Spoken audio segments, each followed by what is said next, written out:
Okay, let me begin. Let the rest join.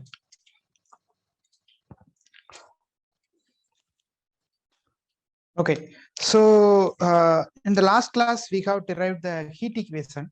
Okay, basically the conservation laws, and then from that we have derived the heat equation. Now, in this class, we are going to discuss once again conservation laws only, but now we are going to discuss about the wave equation. Okay, in the wave equation, how are we going to solve? How are we going to derive? So wave equation, we know that. Okay, so very easily we can say from the conservation laws by just assuming some. Okay, so and then we'll derive with the law, because in that ut of x comma t plus pi x of x comma t equal to f of x comma t. This we got seen in the last class. Now, using this one, okay, I'm just going to define my pi. Pi is going to be u is going to be like this. Okay, u of x comma t. I'm just going to put it like wt of x comma t. Okay, this I'm going to keep it. Then what I'm going to have, I'm just going to have pi is again proportional to x is going to come. So in this case, what you are going to get is that pi, I'm going to put it like pi is going to be minus e square wx. I'm going to keep it. Okay. So in case of heat equation, we used u of x comma t as the energy density. Now for wave equation, we are going to keep it as a momentum density. Okay. So this is momentum density. This wt is going to be momentum density. Therefore, u of x comma t is going to become like wt of x comma t. Also, the momentum flux, okay, which is transmitted spatially, is given by this one. Then what you are going to have? You are going to have ut. If I substitute this one, this is going to become like top comma t is going to come plus, okay, minus e square is there. Okay, minus e square wx, again pi x is there. So wxx is going to come. Here c is constant. Okay, so this is going to be coming. So equal to, so if I want, if I just assume this post term is not there, then you are going to get 0 here. Otherwise, you can put that also. Okay, so at the moment, I'm just going to keep it 0 here. This is I'm assuming 0. Therefore, what you are going to get is that you are going to get wtt is equal to c square wxx. You are going to get, or abusively, what you can put is that you can put ut c square uxx. Okay, this is just a dummy notation, right? So I can just change it. So that's what you are going to get it here. So this is the wave equation. Now we can derive it in an alternative way also. Okay, how do we derive that in the alternative way? That let us see. So now what I'm going to do is that I'm just going to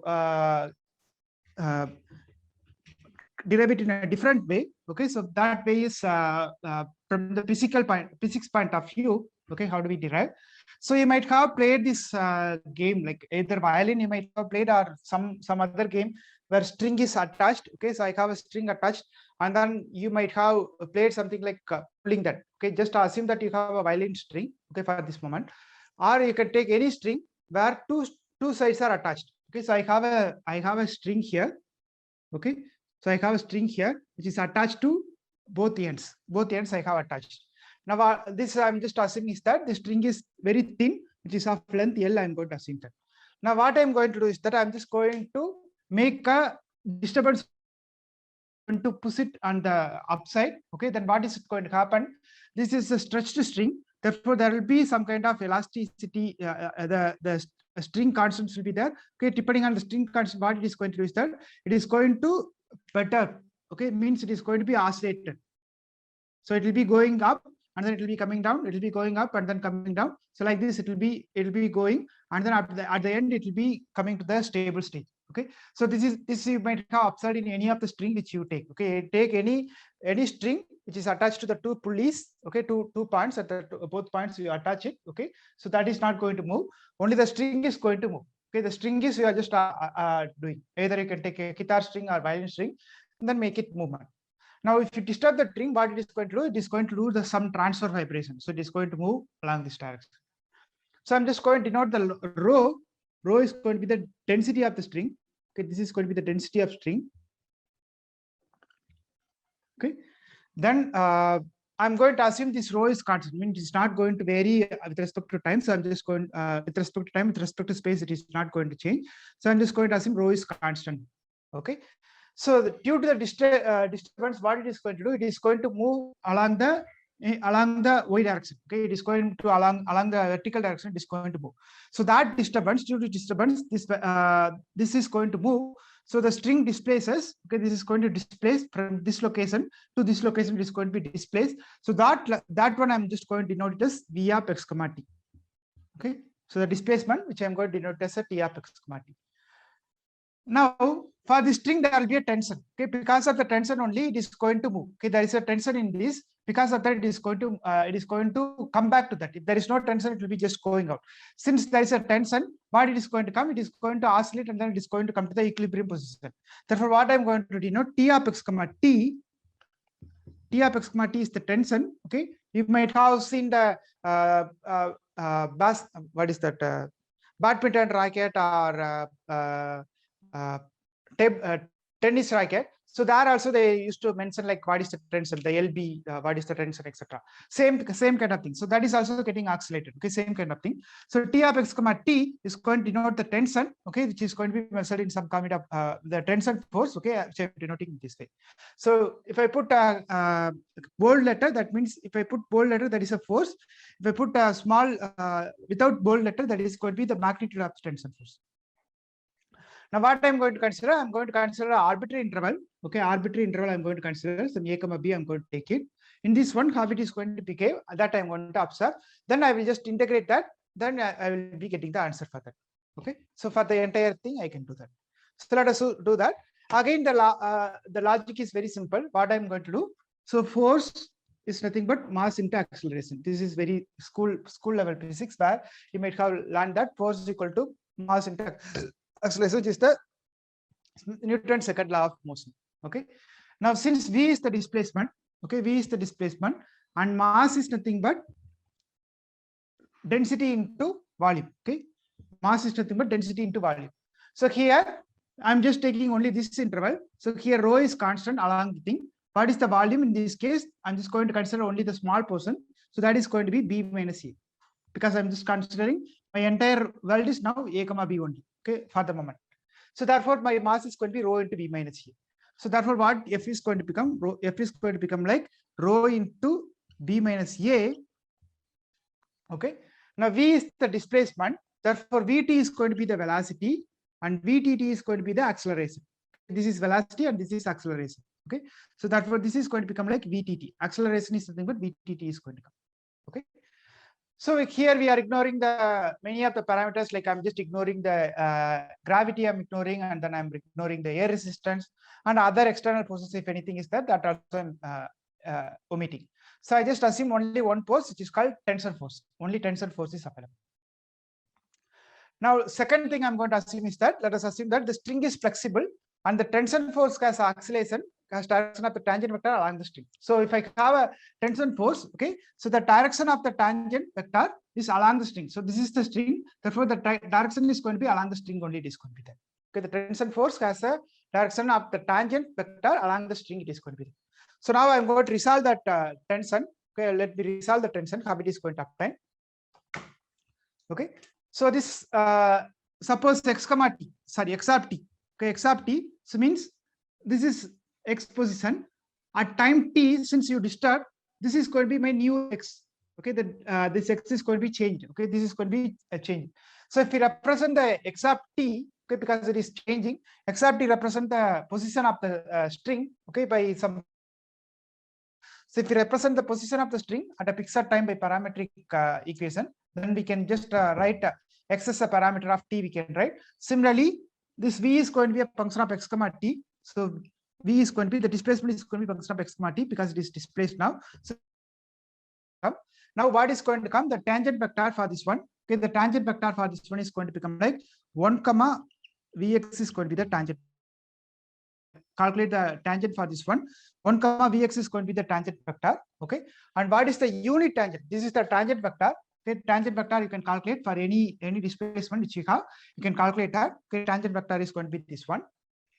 Now, if you calculate the unit vector, unit tangent vector, in that case, this is going to become like 1 by square root of 1 plus vx square, comma vx by square root of 1 plus vx square. This is very simple one. I'm just making the vector as the unit tangent vector. Okay, unit tangent vector will be given by this one. Okay, this is going to be unit tangent vector. Now I mentioned that the tension is along the string, along the tangent vector only. So I'm just going to equate, I'm just going to calculate the T of x comma T, the force is going to become like magnitude, okay, because it is along the tangent vector. So I'm just calculating the tangent vector. So this is my V. So V is nothing but the displacement. Okay, V is nothing but the displacement. This is displacement. Okay, for this displacement, I'm just calculating what is my tangent vector. The tangent vector is given by 1 comma Vx. I can calculate because this is the tangent you can calculate. Vx is nothing but the tangent you are going to calculate. So I'm just converting into a vector. So this is 1 comma Vx is going to come because in this direction nothing is going to be there. So therefore I'm just going to assume 1 is going to be there. So in this direction, okay, because here dx by dx is going to be there. That is going to be 1. So only in this direction V is going to be changing. So that is the reason Vx is there. Okay, so this tangent vector I'm just resolving. So suppose I have a tangent vector here. Okay, so like this it will be there. So that is going to be 1 plus Vx square. Vx by 1 plus Vx square is going to be there. Now already we assume that the assumption is that the string is perfectly flexible and the tangent force has a direction tangent to the direction of the tangent vector. Therefore, along the direction of the tangent vector it is going to be there. Therefore, both are going to be parallel. Okay, so in that case, what I can do, only the changes will be that the changes will be the magnitude of the tension will be the change. The magnitude of the tension is going to be changed. So therefore, if I want to represent this force, this is a force.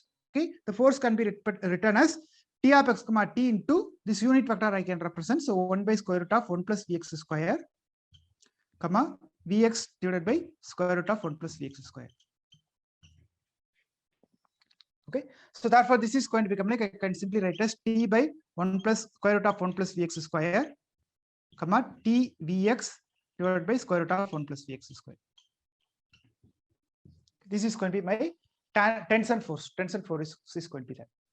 Now, if my observation is very small, so instead of making a very large displacement, I'm just going to make a very small one. Okay, if I make very small disturbance, vibrations. Okay, so in that case, what we are going to do, okay, since vibrations are very small, we are going to assume that what we are going to get is that we are going to consider Vx is also very small. Okay, since Vx is very small, what we can do is that this is going to be square root of 1 plus Vx square. Approximately, I'm just going to assume 1. Okay, approximately it is going to be 1. So therefore, what you are going to get, the tension force is going to be T comma TVx. Okay, so because square root of 1 plus Vx square is approximately 1. Now there is no motion in this direction. This is the x direction. In this direction, no motion. Only in the vertical direction there is a motion here. Okay, along the x-axis there is no motion. Therefore, what you are going to get, the tension along the point. Okay, so this is my valve. So in this valve, d of b comma t, if I just take the difference between this is going to be 0. D of b comma t minus d of a comma t is going to become 0. Okay, because there is no motion along the x-axis. Because I'm just disturbing in the vertical direction. So therefore, what I am going to have, okay, in this way, this is the one force. Okay, this is also another force. So both force would be so I should get equal. So in this case, what I'm going to get, okay, this F is going to become like d of b comma t. Okay, this force, okay, from this one I'm going to get t of b comma t into Vx b comma t. Okay, because this is already t of b comma t minus t of a comma t. This term is already becoming 0. Okay, this term is already becoming 0. Only this term is going to be existing. Okay, so I'm just calculating the tension. This one. So the force is going to become like the net force is going to be t of b comma t v of Vx of b comma t minus t a comma t Vx b comma t. This is bold letter. Okay, this is t of x comma t. This is small. This is a magnitude.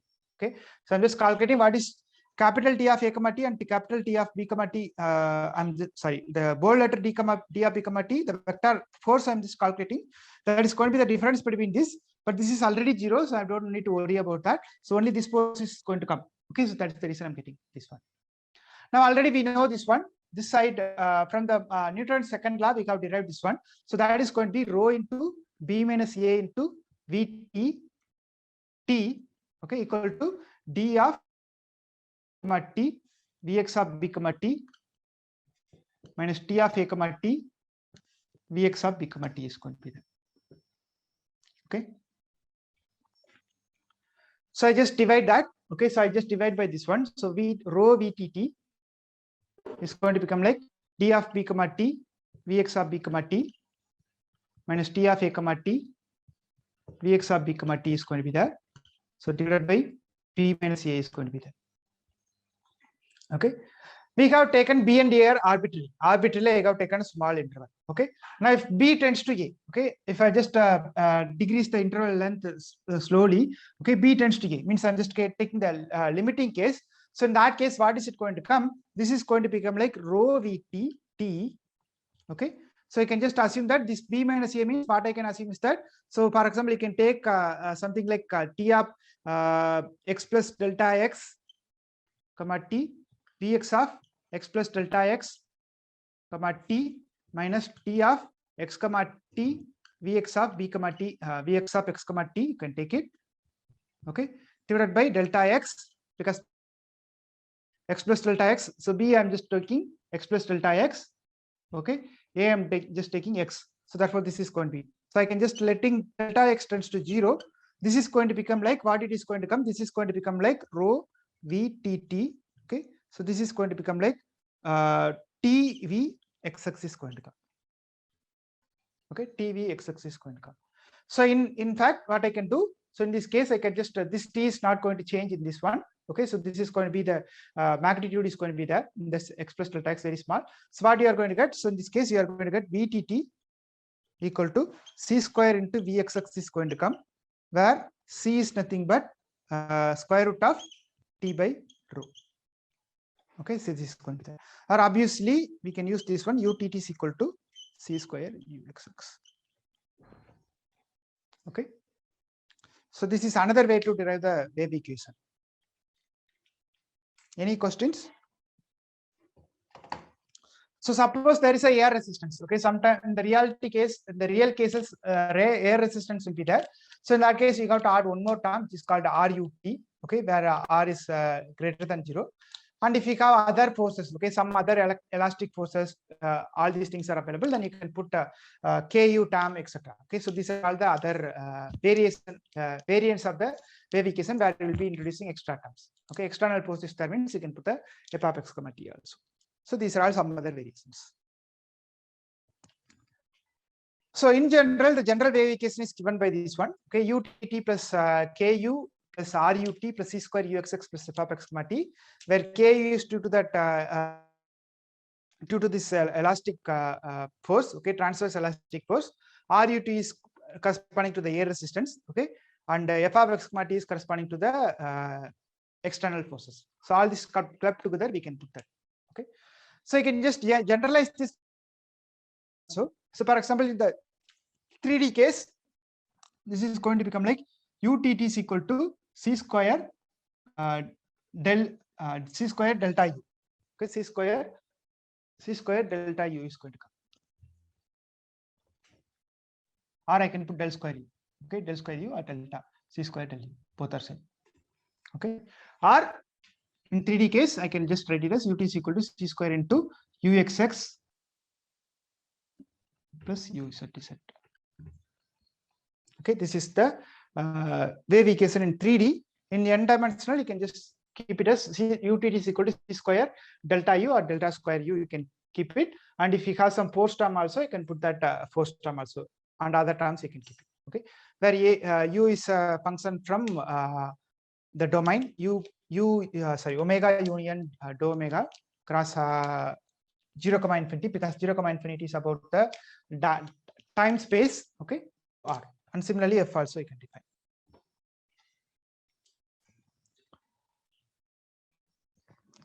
So again, the same way we can obtain that wave equation in n dimension. Okay, so in that case you have to do the same kind of logic. Okay, so as I mentioned in the heat equation, what you have to do in the n dimension case is that, okay, in at least in 2 dimension I can explain that. Okay, so the n dimension you can generalize that. For example, I have given violin string, right? Instead of that, let us take a tabela. Okay, in tabela, what you have is that you have you don't have a string, but instead you have either a circular space or something similar to that. So in that case, what is it going to come? So you are going to make some drums. Okay, so that means that is going to oscillate. So the same kind of thing. So in this case also you're going to get some sounds, etc.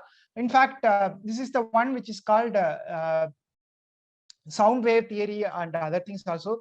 The same kind of equation is going to be used, okay, because sound is also a wave, right? So that is also obeying this kind of equation. And thing called acoustic wave is also there. There also you are going to get a similar kind of equation, okay, which is going to be the pressure will be governing by the same equation, acoustic wave, where you will be having instead of this UTT is equal to C square UXX. In the acoustic wave equation, you will have the pressure term. Okay, pressure is going to be behaving this one. PTT is equal to pressure into, okay, pressure with respect to sorry, P here, okay, PXX. This is going to be the pressure wave equation. Okay, so this is called acoustic. In the acoustic wave equation, this is going to be there, where pressure is going to be determined. Okay, so the Laplace equation, mostly what you are going to get is that in this both equations, suppose my u is independent of time. Okay, u is independent of time, or we say that stationary state. Okay, stationary state means after certain stage. Okay, after certain stage, what it is going to come? It is going to become like ut either tends to 0, okay, or what you are going to get? You are going to get ut equal to 0. So this case, stationary state, that is called stationary state, means with respect to time, it is not going to change. So if ut becomes 0, then in that case, you are going to get c square del u equal to 0. So that means del u equal to 0 is going to come. Okay, either ut equal to 0 or utt equal to 0. Then automatically these two equations are going to give you the del u equal to 0 is going to come. So that is called the Laplace equation. Okay, so that is going to be the Laplace equation. Some case, suppose your ut is going to be, okay, some function. Okay, some function only you are going to get it. Or you can take another case where you are having the general equation ut is equal to c square del u plus some f of x comma t is there, or f of x I have. Okay, f of x comma t I have, and I am assuming again the t is f is independent of time. In this case also you will get something like del u equal to, okay, some f of x I can treat it. Not same f of x, but different f of x will come. So in both cases, what this is called, if I put del u equal to 0, del u equal to 0, this is called Laplace equation.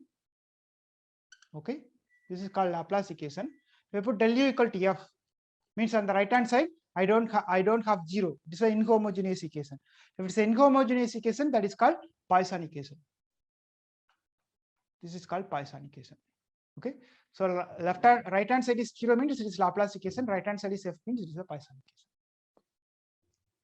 equation. Okay, so you might be already having a course on complex analysis where you might have studied something called harmonic function. Okay, so if you take any c square function, okay, if you take any c square function u satisfy this del u equal to 0, that is called harmonic function. Almost the same thing you might have studied in the complex analysis course also, if you remember your complex analysis course. Okay, so there also you'll be studying a similar kind of thing. So that is the, if any c square function which is satisfying the Laplace equation, that is called harmonic function.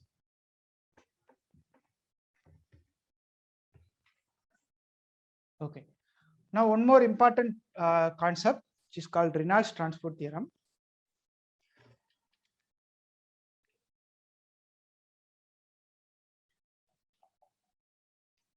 Okay, so in this one, what we are going to do is that we are going to check about Reynolds transport theorem. Okay, so RTT, or simply RTT, or they call it as LRTT also you can call. Okay, or LRTT, because it is Leibniz, and Leibniz rules will be used over there.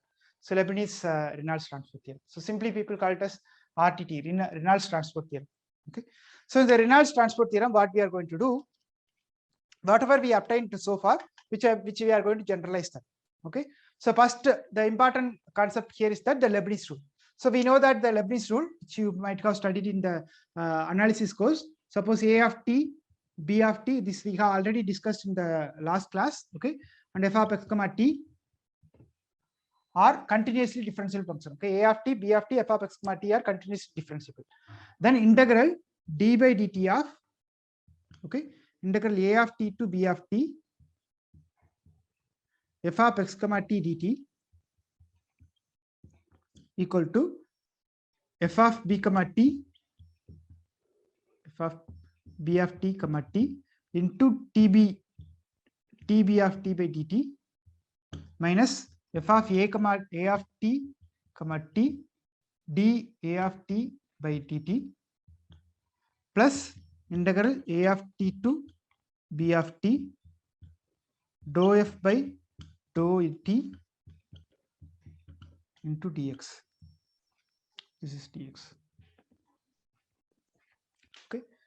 So this is going to, so what it is going to do is that this is shifting the derivative inside the integral. Okay, this is just nothing but we are just trying to take the derivative of the integral, which is nothing but I'm just trying to shift that derivative inside the integral. So in that case, additionally, some two terms will come. So that is nothing but this f of b comma t db b dash f of a comma t into a dash is going to come. Okay, so the taking the derivative inside the integral or differentiation under the integral sign. Okay, which is going to talk about this Leibniz rule. Okay, so the Reynolds transport theorem is going to exploit this one. Okay, it is going to be exploiting this one, and then it is going to obtain that things in the theorem called Reynolds transport theorem. So this is the one of the important concept which we are going to derive, which is the fundamental idea for deriving the Navier-Stokes equation or whatever the equation I have derived so far. Using this Reynolds transport theorem, you can derive it. Okay, so Reynolds transport theorem is going to use this one. Okay, one of the important concept in the analysis course, which is called the Leibniz rule, that is going to be exploited, and then we are going to derive it. Let us see that one. How do we use that? I have given a pictorial representation of that from another professor from I think MIT or Colorado University, I think. So just check that where he has given the pictorial representation also how this Reynolds transport theorem is obtained. I'll just give that highlight only, okay, here in order to visualize what is it going to happen. Now, as you remember, we have seen that ant story. Okay, in the ant story, what was happening is that some ant was going in this river direction, right? Now, same way, what we are going to do is that we are going to derive. Okay, we are going to take a general omega. Okay, this omega, once the river flow or once the, this is nothing but my control volume, I can say, or system. So I will say like system volume, I will say. Okay, system volume means the entire thing. Now control volume means I'm just going to take a small portion of this one. Okay, small portion. For example, this is my system volume where the ant is flowing through the river. So that portion I'm just going to call it as a control volume. Similarly here, this is the entire thing I'm just going to call system volume. This I will call it as a control volume. Control volume means only small portion I'm just going to observe what is it going to happen. So this is depending on the time also, because initially the ant will be falling down and then it will be capturing the leaf and then it will be moving, right? Same thing, just assume that there is a system volume. I'm just going to observe what is going to happen in the small portion. So what is it going to happen? This omega s, okay, let's take a small control volume. This control volume, what is it going to happen is that either it will be deforming. Okay, after a certain stage, it will be deforming because this force is applied or the flow is applied. So therefore, this is going to deform. Either it may be deforming or it will be translating. These two things can happen at any time. Okay, or it can happen simultaneously also. So this part, how it is going to deform, how it is going to translate. Okay, so that means it is going to be transport. As I mentioned, this is the transport equation for the ant. This is going to be the general concept for the transport as well as the deformation together. It is going to be taken. That is the reason it is called Reynolds transport theorem. Okay, it is going to talk about the transportation, how it is going to happen from this omega s. So let us say this is omega s. After a certain stage, it is going to be deformed. Okay, so it is going to be deformed, and how it is going to be observed. That we are going to derive it using the Reynolds transport theorem. Let us see that. So let us consider the integration of a time dependent region omega t, where boundary is dou omega t we have. Then Reynolds transport theorem is going to relate the two things. One is on the left hand side, I have the material derivative. This is we usually called as the material derivative or total derivative of the force which I have applied. Okay, consider the integration where f of x comma t I have applied. Okay, the force which I have applied. So that I'm just going to observe what is it going to be there in the left hand side, f of x comma t into dv. Okay, on the right hand side, what I'm going to have. So using this, exploiting this one, what I will be having is that exactly the same thing I'm going to get. Okay, so that I'm going to have dou f by dou t dv. Okay, plus you can remember this one in the Leibniz rule. This is nothing but the boundary part. Okay, this is nothing but the boundary part, because b of t is the boundary part, a of t is the boundary part. Okay, this is the left side, this is in the left side, this is on the right side. This is the boundary part. Same thing, I'm just going to rewrite that. Okay, so that I'm just going to write as dou omega of t into, this is going to become like v dot n into f, v dot n into f ds is going to be almost same thing what I have written here. I'm just writing here. Almost we'll be using this one and then we'll be getting that. Okay, so that's what we are going to do. So this is nothing but the boundary part. Okay, this is nothing but the interior part. Here the same thing is going to happen. This is nothing but the interior part. Okay, and this is going to be the boundary part. Okay, so here you are taking dp by dt. This is nothing but the normal derivative. Normal it is going to come. Okay, that the same thing you are going to get it here. B dot n you are going to get almost similar kind of thing you are going to get it here. So here x of t is the position of the points. Okay, it is the position of the points in omega of t. Okay. One second. Okay. So here n of x comma t, here I denoted some n, right? This n of x comma t is nothing but the unit vector outward normal. Okay, this is the outward normal. So there is a unit vector, n vector. Okay, so this is outward normal along the surface. I can take it. What is the outward normal? Unit vector, outward unit normal vector to dou omega t. This is nothing but my dou omega. Okay, dou omega t I can take it. So dv means volume integral, ds means surface integral. Okay, so dv is the volume integral, ds is the surface integral. And v of x comma t. So this v of x comma t is nothing but the my velocity. Okay, velocity at which the area element. For example, if I take this element, okay, omega t, let us take a small volume here. Okay, this I call it as omega t. So this is going to move or deform. So for that, what I'm going to denote is that I'm going to denote it as the velocity at which it is moving. That I'm going to denote as v of x comma t. Okay, the area element. V of x comma denotes the velocity of the area element. So the function f may be scalar valued or vector valued or tensor valued, anything can be there. So depending on that, the problem will be changing. And d by dt is nothing but the material derivative, or we call it as a total derivative. Okay, so let us prove this theorem, and then we'll complete this class. Okay. So with the help of Cauchy divergence theorem, what we can write is that we can write this one. Okay, so d by dt of integral omega t f of x comma t dv equal to integral omega t dou f by dou t. Now this is with respect to surface integral. So what Cauchy divergence theorem is relating? Cauchy divergence theorem is relating the surface integral with the volume integral. Okay, so one side I have a surface integral, another side I have a volume integral. That is going to be related using the Cauchy divergence theorem.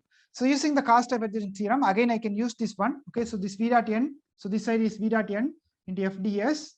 Okay, this can be written as a del dot fe. Okay, del dot fe I can get it. So that's what I'm writing here. Del dot fv into dv is going to come. Okay, so that's what I'm writing here. So using that Reynolds transport theorem, what you can get is that you can get del f dot v plus v dot del f. Okay, dv. Just a small observation. Using the Cauchy divergence theorem, you can rewrite the same thing, the Reynolds transport theorem. You can rewrite that equation as this way. Okay, let us derive this equation. Let us prove this theorem. It's not that complicated, because you need to again and again you got to exploit this one. So what I'm going to do is that I'm just going to take a initial frame of reference. Okay, initial frame of reference means, so initially when the ant is falling down in the river, or you call it as a pollutant. Okay, so the pollutant is going to be in the river. What is it going to happen? It is going to move, or it is going to disperse, or it is going to deform. Okay, so I have a river flow is there. Okay, in the river flow, some pollutant is going to be going down. So I have a river flow. Okay, the river is going in this direction. Okay, so I have a pollutant here, or you say ant or pollutant, whatever you call it is. Okay, so that is going to, what is going to happen? As time moves, okay, so this domain is going to be deformed. Okay, how it is going to be deformed? So I'll just show you. So this is nothing but my omega naught. I'm going to take it. Okay, so it is going to be deformed. Okay, the pollutant is either going to be moving or it is going to be deformed. Either it can go as it is or it can deform. Okay, so this omega naught. Okay, this is going to be my omega of t after some time. Okay, and this black color is called omega naught. This is the initial configuration. Okay, omega naught is the reference configuration of the region omega t. Reference configuration means it is already deformed sometimes after a certain stage, but this is my original configuration, the reference configuration of the region omega t I have. Okay, so let the motion and the deformation gradient. So I have a either it can be motion or deformation. Okay, both can happen. So motion, I'm just going to denote it as, okay, it can both can happen simultaneously also. So x equal to pi of x comma t, which is nothing but the motion I'm going to denote, and the deformation gradient I'm just going to denote this way: capital F of x comma t equal to del dot, okay, pi. So this is nothing but the motion. This is motion. Okay, this is motion because this is the displacement, and this is going to be deformation. Okay, so both are there. Now I'm just calculating j of x comma t, which is nothing but the Jacobian. Okay, Jacobian is nothing but determinant of f of x comma t. I'm just going to calculate it. Okay, so now I'm just going to use the change of variable. Okay, so what I'm going to have, then the integrals in the current and reference coordinate, because it's already changed.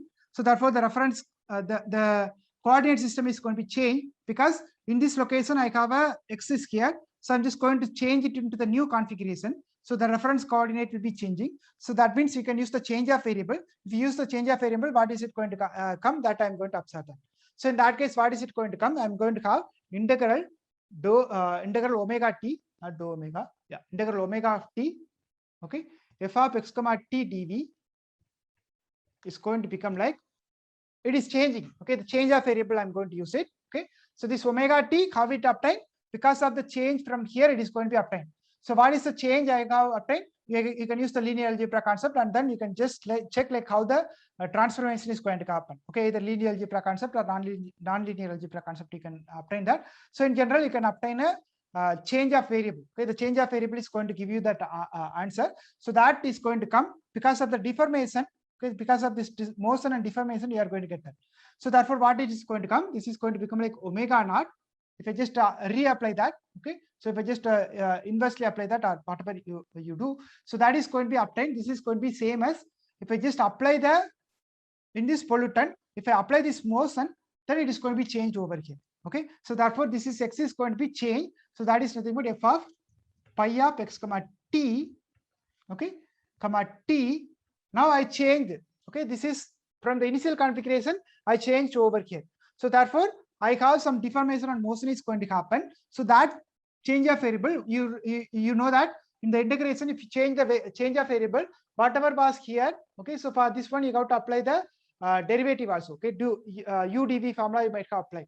So in that one, what you are going to get? You are going to get a derivative here. Okay, the derivative is nothing but this j is going to be that derivative is going to be that. So therefore j of x comma t, this is dv naught, because this is with respect to omega naught, therefore I'm going to keep it as dv naught. Okay, so this is new coordinate is going to come, so that I just call it as omega naught. Okay, f cap of x comma t, because it is not going to be the same function, so I'm just going to call it as f cap of x comma t. This is capital X, this is small x. Okay, therefore new configuration is going to be there. Okay, so in this one I'm just going to denote it as original configuration is x, new configuration is small x. Okay, so capital F of x comma t into, so this is capital X actually, because this is transforming from here. So j of x comma t dt. Sorry, not dt here, dv naught. Okay, dv naught is going to be there. Now we are going to exploit that d by dt. I'm going to apply on this side. Okay, now what is d by dt of integral omega t f of x comma t dv. Let us see that. So that is going to be, okay, the total derivative I'm going to apply. So you know that this is very simple thing which I'm applying from the theory of differentiation. Okay, very simple one, the limit concept I'm just going to apply. So that is going to become like integral 1 by delta t, okay, integral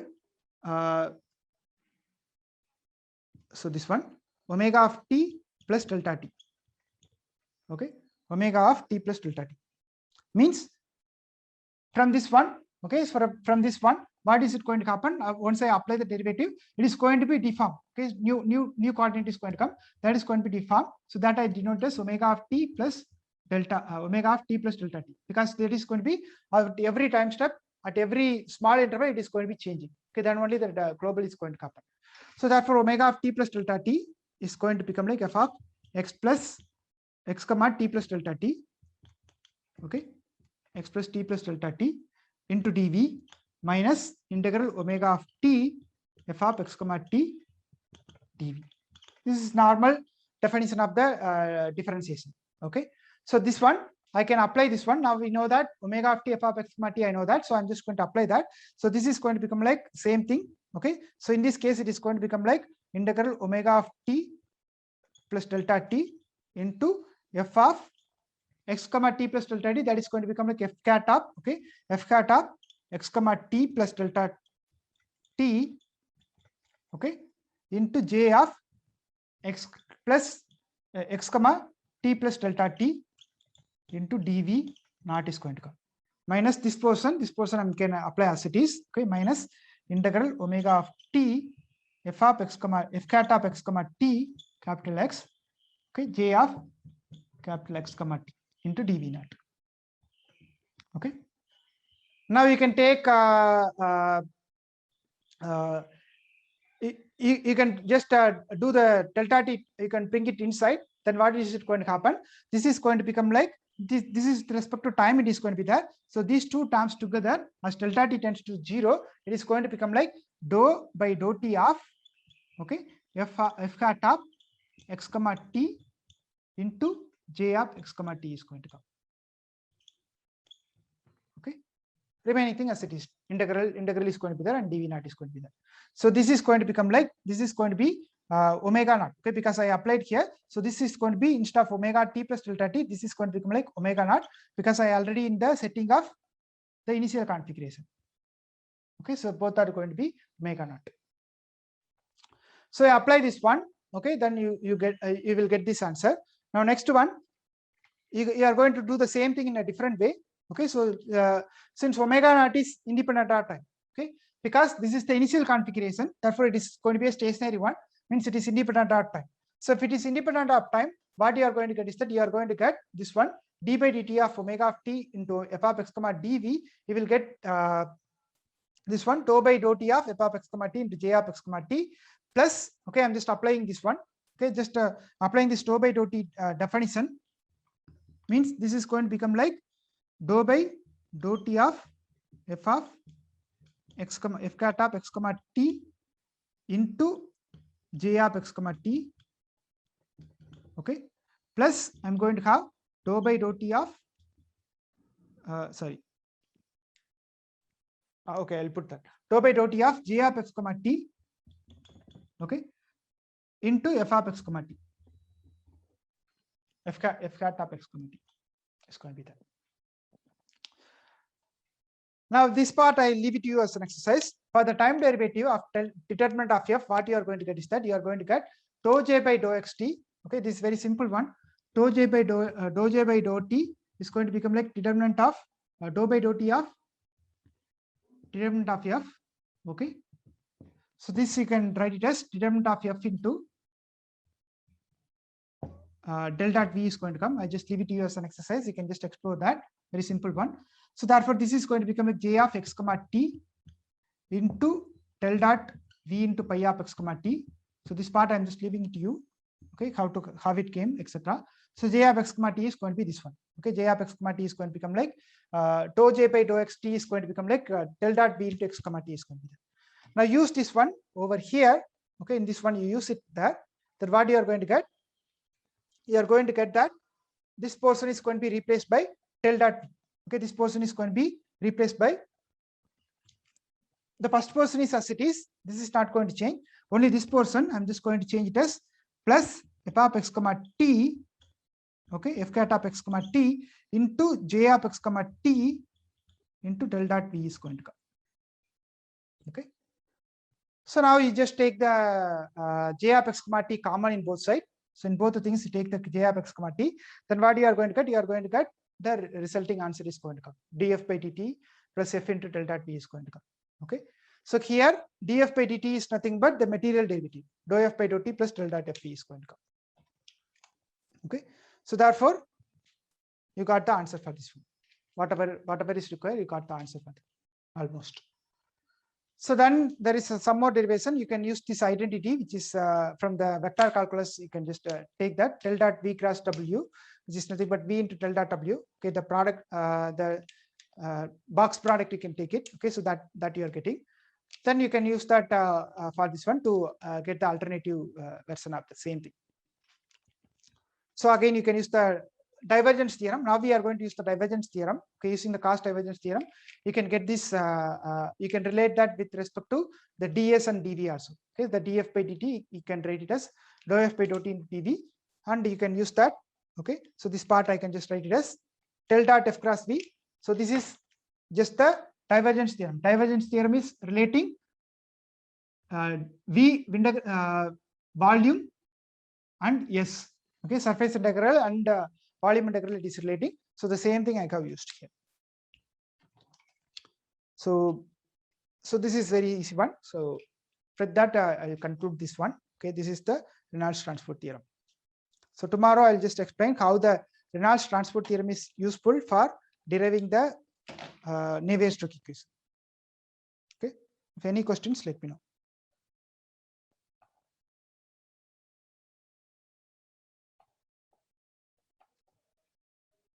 Any questions?